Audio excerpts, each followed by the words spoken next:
Assalamualaikum warahmatullahi wabarakatuh. Alhamdulillahi rabbil alamin. Alhamdulillahilladzi arsala rasulahu bil huda wa dinil haq liyudhhirahu 'alad dini kullih wa kafa billahi syahida. Ashhadu an la ilaha illallah wahdahu la syarika lah wa ashhadu anna Muhammadan abduhu wa rasuluh la nabiyya ba'd. Allahumma salli wa sallim wa barik ala hadzal nabiyil karim. Allahumma salli ala Muhammad wa ala ali Muhammad fil alamin innaka Hamidum Majid. Ya ayuhan nasu taqu rabbakumul ladzi khalaqakum min nafsin wahidah wa khalaqa minha zawjaha wa batha minhuma rijalan katsiran wa nisaa wattaqullaha alladzi tasaaluna bihi wal arham innallaha kana 'alaikum raqiba. Puji syukur kehadirat Allah atas limpahan rahmat dan karunia-Nya yang Allah berikan dengan mengucapkan alhamdulillahirabbil alamin. Berselawat kepada Nabi dengan mengucapkan Allahumma shalli ala Muhammad wa ala ali Muhammad fil alamin innaka Hamidum Majid. Bapak Ibu sekalian yang berbahagia, mudah-mudahan Allah melimpahkan rahmat dan karunia-Nya kepada kita semua. Mudah-mudahan apa yang kita sampaikan di zuhur hari ini mendapatkan ridha-Nya dan keberkahannya, dan insya Allah kita semua masuk dalam orang-orang yang istiqamah dan husnul khatimah, menjaga ketaatan di akhir zaman ini. Mudah-mudahan dengan adanya keimanan ketakwaan yang kuat, kita menjadi orang yang selamat kelak di akhir zaman. Amin ya rabbal alamin. Baik Bapak Ibu sekalian yang berbahagia, di dalam satu hadis baginda Nabi Muhammad SAW kata Nabi, tidak akan terjadi hari kiamat sampai kalian akan melihat perzinahan yang marak dan terus berkelanjutan. Persoalan perzinahan ini di tengah umat muslim, bahkan hari ini di tengah umat manusia, itu menjadi satu persoalan yang serius. Perzinahan. Di dalam Al-Quran Allah kata, az-zani waz-zaniyatu fajlidu kulla wahidin minhuma mi'ata jaldah. Orang yang berzinah itu, kata Allah di dalam Al-Quran, maka fajlidu kulla wahidin minhuma mi'ata jaldah. Dirajam sebanyak 100 kali. Dilempar batu atau dicambuk dengan pelepah kurma. Kalau dulu pakai pelepah kurma. Kalau sekarang tak ada pelepah kurma, pakai pelepah yang ada saja. Pelepah sawit bisa, agak mirip. Dan itu sama, tajamnya sampai dia 100 kali cambukan, 100 kali lemparan. Kalau dia mati dalam sampai 100 itu, sebelum 100 dia dah meninggal, maka selesai. Jangan diteruskan. Tapi kalau sudah 100 tapi dia tak meninggal, maka biarkan, lepaskan. La'annallaha yaqbal taubatahu, semoga Allah menerima taubatnya. Satu ketika ini terjadi pada sahabat Nabi, Khalid bin Walid. Ada seorang pemuda dari sahabat pernah berzina, kemudian dia katakan kepada Nabi, ini zina itu, dia berzina. Sampai 3 kali dia berkatakan demikian kepada Nabi. Kemudian diikat, dilemparkan. Tak tahan dengan lemparan yang begitu banyak, akhirnya beliau kemudian kabur, melarikan diri. Dikejar sama Khalid bin Walid, kemudian dilemparkan batu sampai dia meninggal. Kemudian Nabi bilang begini sama Khalid bin Walid, kenapa kau kejar?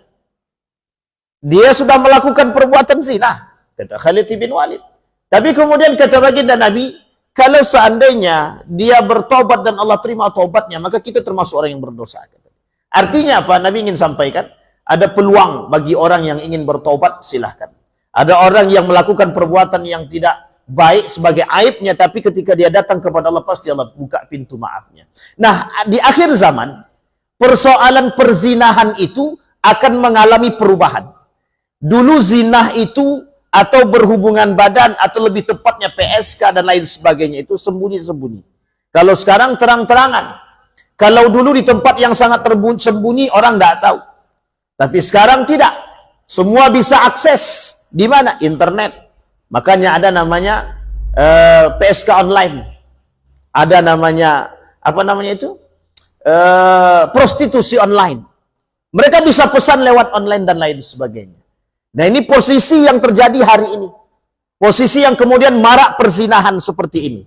Tapi uniknya hari ini, fenomena yang timbul di tengah umat muslim, fenomena yang timbul di hadapan umat manusia, Kita lihat sejarah pada masa Nabi Lut muncul perzinahan yang dilakukan dengan laki-laki dengan laki-laki, perempuan dengan perempuan.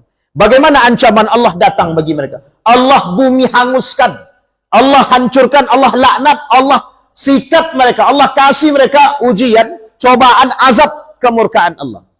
Unik. Itu apa bagiannya? Sekarang kita sebut hari ini yang menjadi bagian ancaman dan kemurkaan Allah. Namanya hubungan sedarah. Dalam bahasa lain disebut dengan incest. Incest hari ini muncul di tengah gejolak yang sekian banyak, persoalan yang sekian banyak, persoalannya laki-laki dengan laki-laki, perempuan dengan perempuan, atau biseksual atau transgender. Banyak orang yang menyerupai, merubah ciptaan Allah dari laki-laki pengen jadi perempuan, perempuan pengen jadi laki-laki. Dilaknat oleh Allah, la'anallah syabbahar rijal bin nisa wan nisa bir rijal. Laki-laki yang menyerupai perempuan, perempuan yang menyerupai laki-laki. Pernah ramai dalam waktu yang dekat sebelum bulan suci Ramadan. Seorang laki-laki menjadi perempuan, berangkat melaksanakan ibadah umrah.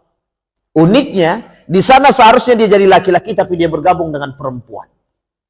Dan ini fenomena yang terjadi di akhir zaman. Yang fenomena seperti ini bukan sesuatu yang baru, tapi sudah sesuatu yang sangat lama pernah terjadi. Dalam sejarah, terkhusus di Riau ini, ada sejarah anak Melayu, ada sejarah namanya anak Rawa, ada sejarah adat terlebih dahulu, zaman dahulu. Pernah terjadi hubungan sedara. Bagaimana pandangan sains terhadap hubungan sedara? Adakah dampak negatifnya? Kita lihat nanti. Sekarang, di tengah umat manusia sedang rame satu grup Facebook bernama Fantasi Sedara. Apa maksudnya? Anak nikah, bukan anak berzinah dengan bapak. Bapak berzinah dengan cucu. Coba bayangkan. Kakek berzinah dengan cucu. Anak berzinah dengan bapak. Ibu berzinah dengan anak. Saudara kandung berzinah dengan saudara kandung. Melakukan hubungan badan. Melakukan fantasi dengan itu hal demikian. Sekarang sedang terjadi, sedang rame. Apa maksudnya? Tumbuhnya fenomena-fenomena seperti ini, perzinahan, LGBT, kemudian nikah sedara, menjadi satu tanda bagi kita bahwa dekatnya akhir zaman seperti yang dikatakan oleh Nabi. Kenapa tidak demikian?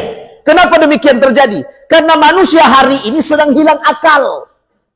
Manusia hari ini sedang hilang akal sehatnya, kata Rocky Gerung. Akal sehat mereka sekarang sudah tak nampak. Mereka tak berpikir panjang tentang apa yang mereka perbuat.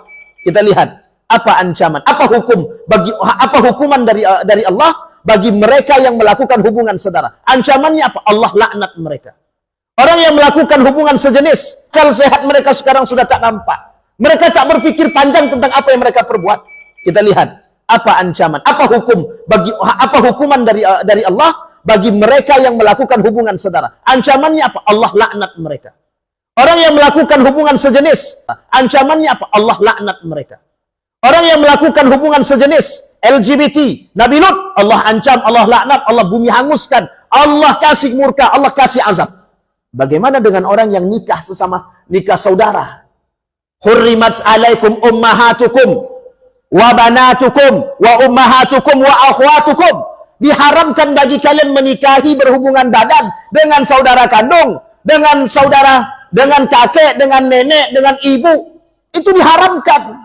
Tapi sekarang menjadi satu persoalan dan menjadi satu hal yang sangat dipertontonkan. Na'udzubillah thumma na'udzubillah. Apa maksudnya?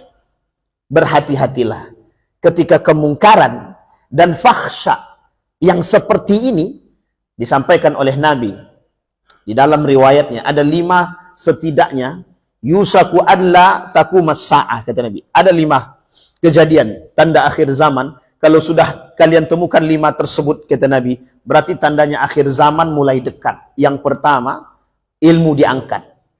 Yang kedua, perzinah atau kemungkaran di mana-mana yang disebut dengan fitnah. Yang ketiga adalah tentang kedustaan. Yang keempat, semakin dekatnya zaman. Yang kelima, semakin dekatnya pasar. Kita ambil pada poin yang kedua, al-fitan. yuzharul fitan. Apa fitnah yang muncul di tengah umat muslim hari ini?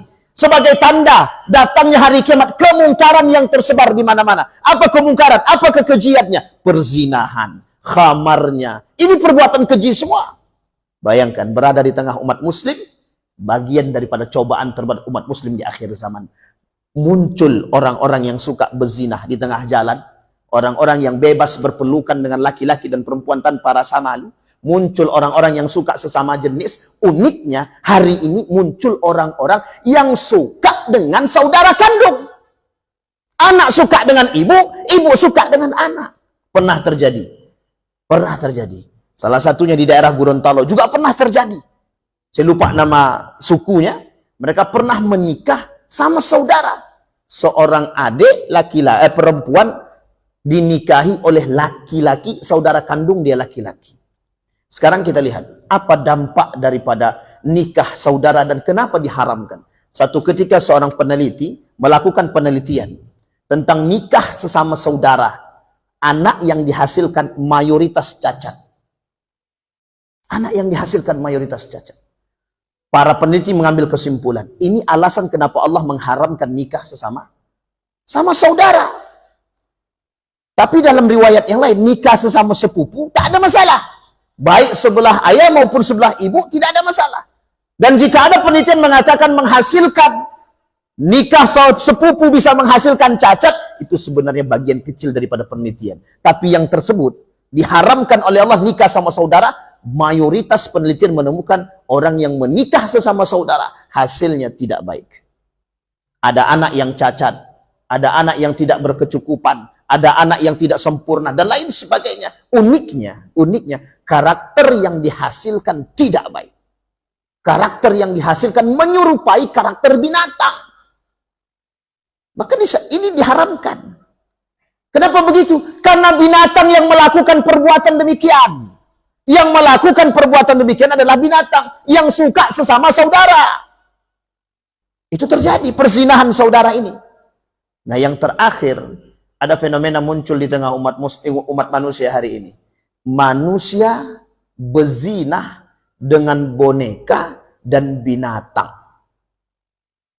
Di beberapa daerah sekarang, manusia melampiaskan hawa nafsunya, beberapa negara melampiaskan hawa nafsunya kepada binatang, begitu juga kepada boneka yang mereka ciptakan hampir serupa dengan manusia. Ma'asyiral muslimin rahimakumullah. Perubahan gaya perzinahan hari ini menunjukkan kehadapan kita akan dekatnya hari kiamat. Jika kita tak mampu membedakan mana yang baik dan benar, mana yang salah dan mana yang betul, maka kita akan terjerumus dalam kesalahan yang fatal, maka kita akan termasuk golongan orang-orang yang mendapatkan azabnya. Jika seandainya dari poin yang tadi kita sampaikan berada di tengah kita, dan kita tidak berani memberikan peringatan dan nasihat kepada mereka, maka dipastikan kita akan mendapatkan azab dan murkanya Allah. Na'udzubillahi tsumma na'udzubillah. Mudah-mudahan pemerintah cepat tanggap dalam mengurus urusan-urusan ini dan urusan orang-orang yang menikah yang berhubungan badan dengan binatang dan lain sebagainya. Mudah-mudahan ini menjadi prioritas.